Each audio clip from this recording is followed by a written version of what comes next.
Assalamualaikum Sobat Romu, kembali lagi di podcast Romu. Jadi di episode kali ini kita akan membahas tentang Pondok Pesantren Rodotul Mujawidin.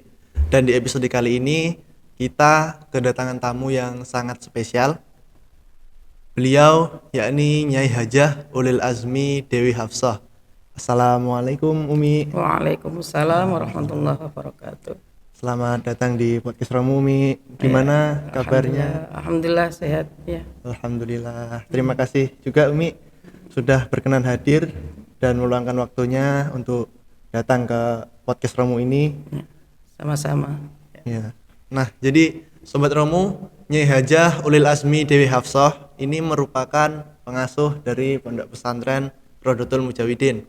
Pondok Pesantren Rodotul Mujawidin itu terletak di Desa Tirta Kencana, Kecamatan Rimbu Bujang, Kabupaten Tebo, Jambi. Nggih, bener nggih, Umi? Nggih, laras. Ya, benar. Nah, dan Pondok Pesantren Rodotul Mujawidin ini sudah mendidik santrinya kurang lebih selama 28 tahun. Jadi usianya Pondok Pesantren Romo ini sudah 28 tahun gitu, Umi. Ya, sudah cukup dewasa. Iya. Ya. Nah, kan sudah usia 28 tahun nih, Umi. Ya, ya. Kira-kira ada berapa lembaga sih yang berada di bawah Yayasan Rodotul Mujawidin itu, Umi? Sebelumnya kami ucapkan salam dulu ya. Assalamualaikum warahmatullahi wabarakatuh. Para pemirsa, alhamdulillah Pondok Pesantren Rodotul Mujawidin berjalan 28 tahun, sudah ada 11 lembaga. Ya, yang pertama PAUD, kemudian RA Raudatul Atfal, kemudian TPQ. TPQ adalah lembaga yang pertama kali yang menjadi embrio dari semua lembaga yang ada. Sebelum ada santri mukim, TPQ sudah berjalan tahun 1995. Kemudian setelah itu berdirinya MTS, kemudian Alia, baru MI. Ya, karena MI itu berdiri terakhir karena kita waktu itu diapit oleh dua lembaga yang seterata dengan MI, yakni SD bagian barat dan SD bagian timur. Setelah dari semua permintaan dari masyarakat banyak, animo masyarakat tinggi sekali tentang berdirinya MI, maka saat itu setelah Aliyah berdiri sudah lama baru MI kita dirikan. Alhamdulillah sampai saat ini begitu banyak prestasi-prestasi dari anak-anak MI atas bimbingan semua guru. Kemudian setelah MI ada namanya M3 ya, Madrasah Mu'allimin Mu'allimat, yang itu adalah sekarang SMP dan SMA ya. Karena M3-nya itu adalah kayak diniyahnya begitu ya. Terus kemudian dan yang terakhir yang untuk itu SMK. SMK setelah SMK ada MBS. Setelah wafatnya Abi tahun 2020 kita launching MBS Madrasah Burhaniyah Syafi'iyah. Itu ada 11. Semoga bermanfaat dan berkah ila yaumil qiyamah ya. Amin. Amin. Nah, jadi itu tadi Sobat Romu, lembaga yang ada di Pondok Pesantren Rodotul Mujawidin. Jadi ada 11. Iya, ada 11, tapi untuk yang kegiatan-kegiatan untuk penunjangnya itu di situ ada tahfidz juga. Dan tahfidz itu memang tidak masuk ke lembaga tapi bagian dari program unggul kita. Ya, program unggul kita. Bahkan ini yang menempati di ribat atau asrama yang ada di Romu 5 dan Romu 6. Ya, ini kenapa? Karena kita harus memisahkan antara putra dan putri. Alhamdulillah dari tahun 2020 ya akhir itu Romu 5 sudah ditempati. Ya. Ya. Ya, semoga kedepannya tetap lancar. Amin. Dan sesuai dengan rencana yang ditentukan. Amin, amin. Atas doa semuanya lah. Iya. Ya. Nah Umi, jadi strategi apa sih yang digunakan sehingga Pondok Pesantren Rodotul Mujawidin itu dapat bertahan sampai ke usia 28 tahun ini Umi? Terima kasih. Yang pertama adalah mesti doa ya. Doa itu pertama, yang paling utama. Doa dari para masyayikh. Jadi di awal kami mulai mendapatkan amanah dari masyarakat tahun 1999. Itu tidak ada pernah terbesit bahwa pondok itu adalah pondok kami, pondoknya Abi Burhan, pondoknya Umi Dewi, tidak.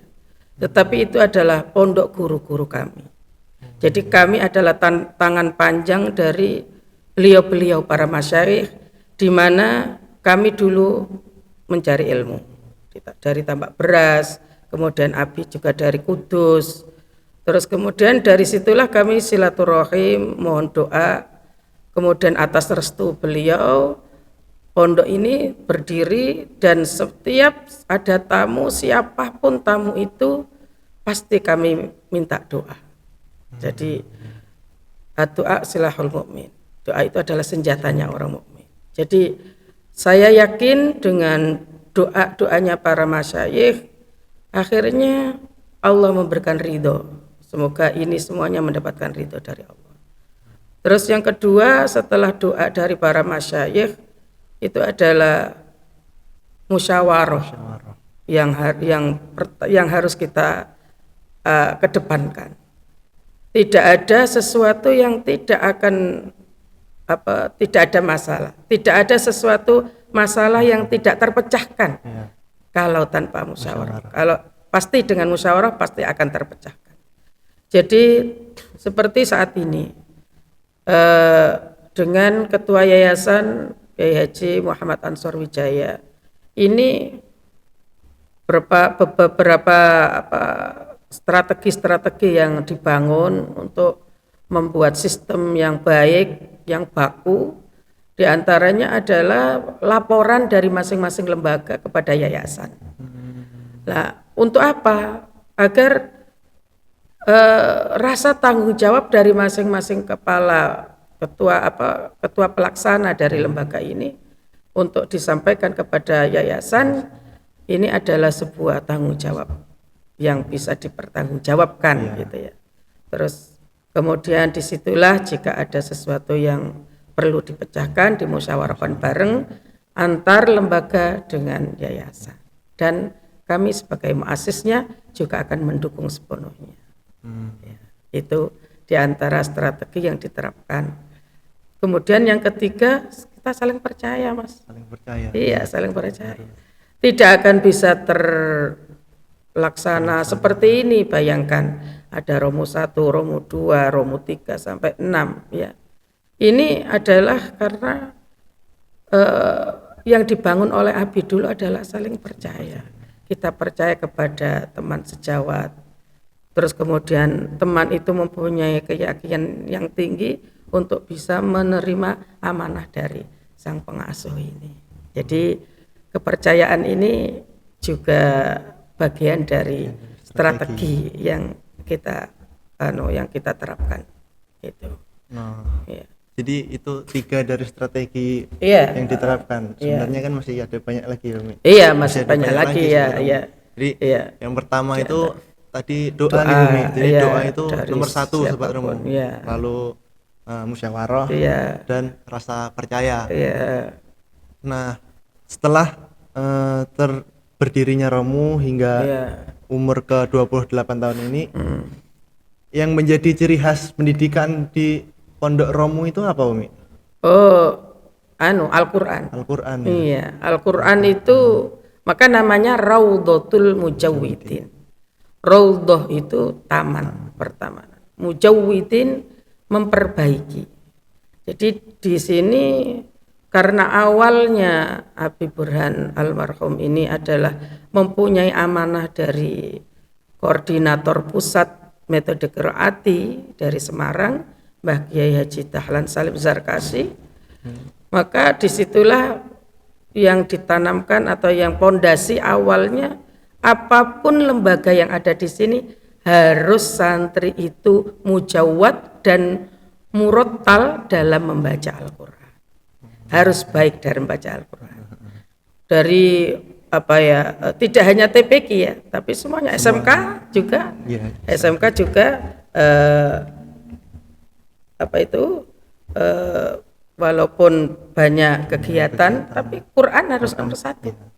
Karena itu adalah pondasi kita dari awal. Dulu namanya YPIQ, Yayasan Pendidikan Ilmu Al-Quran.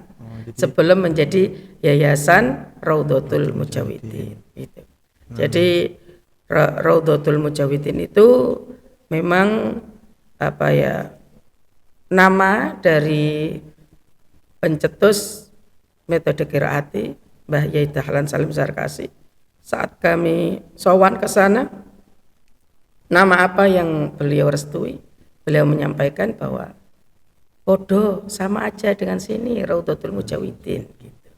Maka disitulah kami sepakat dari semua lembaga yang ada di sini, dan semoga nanti mohon doanya nanti semoga ada perguruan tinggi ya. Semoga nanti kedepannya ada perguruan tinggi di sini. Dan ini sudah mempersiapkan SDM-nya. Alhamdulillah yang S1 banyak sekali, yang S2 ada sekitar 7 dari guru-guru kita sedang menempuh, S3-nya baru 1 yaitu Bunyai Al-Barokah. Jadi ini adalah bagian dari menyongsong bagaimana Romu ke depan mempunyai perguruan tinggi yang kita inginkan. Amin. Amin ya. Nah, jadi Sobat Romu, ciri khas di Pondok Raudhatul Mujawidin itu adalah Al-Qur'annya gitu, Mi. Iya, iya. Jadi Al-Qur'an. Nah, lalu kita doakan bersama semoga kedepannya Pondok Pesantren Raudhatul Mujawidin bisa mewujudkan cita-citanya untuk membangun perguruan tinggi universitas ya, Umi. Iya, iya. Jadi kita doakan bersama semoga bisa terwujud. Amin. Amin ya rabbal alamin. Nah, lalu Umi, bagaimana cara menjaga kualitas agar tetap prima, Umi? Ini kualitas apa ini? Kualitas mutu mestinya ya. Iya, Kualitas mutu, kualitas pendidikan. Yang pertama menurut saya evaluasi. Evaluasi. Iya. Dengan kita mengevaluasi kegiatan dengan adanya laporan-laporan per tingkat, kemudian baik itu pondok pesantren maupun lembaga dan juga guru, itu adalah menentukan bagaimana kita mempertahankan kualitas dan bahkan memperbaiki kualitas.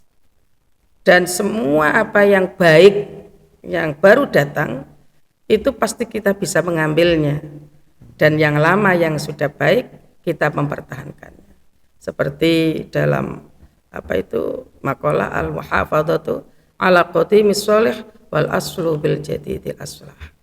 Jadi tidak menutup kemungkinan perguruan di samping perguruan tinggi agama nanti ada di Raudhatul Mujawidin, juga nanti ada perguruan tinggi yang sejalan dengan SMK gitu ya. Kayak ada kedokteran kemungkinan ya, atau masalah obat-obatan gitu ya. Jadi itu nanti juga insya Allah. Amin. Ya, dan juga kualitas, untuk menjaga kualitas itu selain ada evaluasi ya, kita inovasi baru harus kita tumbuhkan. Dan ini tidak hanya tumbuh dari masing-masing kepala, tetapi semua guru bisa punya inovasi dipersilakan, asal itu tidak keluar dari koridor syariat Islam ya, dipersilahkan gitu. Saya seperti ini punya podcast ini senang saya, seperti Mujawidin selangkah lebih maju. Amin ya rabbal alamin. Semoga tambah berkah. Amin. Ya. Terus kemudian juga di samping kualitas, kita persiapkan SDM, inovasi-inovasi yang ada. Sekali lagi doa. Sekali lagi doa. Dan kami model berjalannya sebelum kita florkan kepada lembaga-lembaga, biasanya kami istikharah dulu, Mas. Ya. Apapun yang akan kita lakukan, kok sesuatu hal itu perlu kita jalur langit istilahnya ya. Maka kita perlu istikharah, silaturahim. Seperti mau ada launching MBS itu kami istikharah dulu. Itu. Jadi tidak langsung bim salah bim abrakadabra tidak, tapi kita mohon doa pada Allah, terus mohon maksudnya mohon doa kepada para masyayikh, kepada Allah, bagaimana kita bisa mendapatkan petunjuk. Rabbana atina min ladunka rahmah wa hayyi' lana min amrina rasyada. Itu yang selalu kami sampaikan, kami panjatkan kepada Allah. Ya Allah, berikanlah kami jalan untuk menuju ridho-Mu. Gitu. Iya. Nah, itu tadi Sobat Romu, cara menjaga kualitas supaya tetap prima. Jadi tadi ada lumayan banyak ya, Umi. Iya. Nah, lalu yang terakhir, Umi. Iya. Pesan Umi untuk generasi muda di zaman sekarang ini, Umi. Semangat. Iya. Semangat. Kalau generasi hari ini kita berpikirnya 5-10 tahun yang akan datang, apa yang kamu hadapi, maka nomor satu adalah semangat untuk mencari ilmu. Kalau anak muda sekarang loyo, apa yang disampaikan 5-10 tahun yang akan datang? Saya saat pertama kali datang ke sini 28 tahun yang lalu tidak berpikir ada informasi di genggam tangan kita. Kalau saya dulu mau telepon harus jalan 7 kilo ke wartel jalan 11. Itu mengeluarkan uang 100.000 seakan-akan murah. Sekali kita telepon bisa ke mana-mana, bisa ke Jawa Timur, ke Jawa Tengah, ke Jakarta dan lain sebagainya. Bahkan keponakan yang ada di Madinah saat itu. Itu sekarang dunia sudah ada di genggaman kita. Iya. Itu dulu kalau tidak contoh saya tidak dibekali dengan ilmu, saya nggak akan bisa untuk melanjutkan apa yang ada ini. Tetapi karena orang tua saya membekali ilmu, maka insya Allah bareng-bareng kita akan bisa merawat ini semua. Maka nomor satu pesan saya kepada pemuda sekarang adalah harus semangat belajar, jangan loyo. Ya, semangat belajar karena dengan ilmu kamu akan bisa keliling dunia. Tapi kalau hanya dengan harta menerima warisan nggak seberapa. Sebentar lagi uang itu akan bisa habis. Tapi kalau dengan ilmu, insya Allah akan bisa keliling dunia karena keilmuannya. Itu. Jadi semangat untuk belajar, semangat untuk mengabdi, semangat untuk berjuang. Ya. Karena kalau tidak ada kesemangatan, punya ilmu, punya kesempatan, tapi tidak punya semangat, nggak berjalan. Punya semangat, nggak punya ilmu, apa yang di sana pelongo nanti jadi orang ya. Maka harus ada isinya, ada semangatnya. Itu menurut saya. Ya, baik, terima kasih Umi. Dan terima kasih juga Sobat Romu karena telah menonton video ini sampai akhir. Terima kasih juga kepada Umi yang telah berkenan hadir di podcast Romu. Kita pamit undur diri dulu. Belum. Oh, belum. Ada tambahan lagi? Iya, ada tambahan lagi. Saya ini kebetulan kan kemarin ada bait ya, idil fata asbu'tiqadihi rufi' wa kullu man lam ya'taqid lam yantafi. Kalau tadi disampaikan semangat untuk mencari ilmu itu ketika kita punya ketika kita punya kesempatan. Dan orang semuanya itu sebetulnya punya kesempatan. Mencari ilmu itu tidak harus di bangku sekolah. Mencari ilmu itu bisa dengan di mana saja dan dengan apa saja, gitu ya. Pesan dari Imam Syafaruddin Yahya Al-Imriti ini dalam bait Imritinya itu, seorang pemuda itu harus punya kuat keyakinannya. Harus punya kuat keyakinannya. Maka kalau sudah kuat keyakinannya, derajatnya akan diangkat.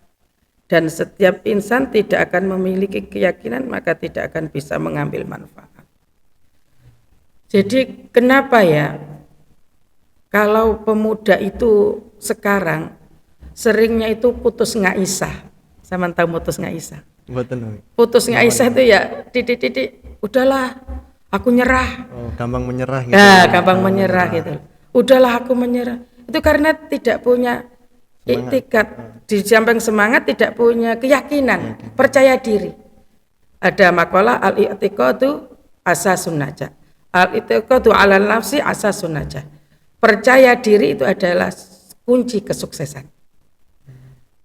Coba sampean bisa begini kan karena sampean harus punya percaya diri ya, bahwa saya bisa begitu.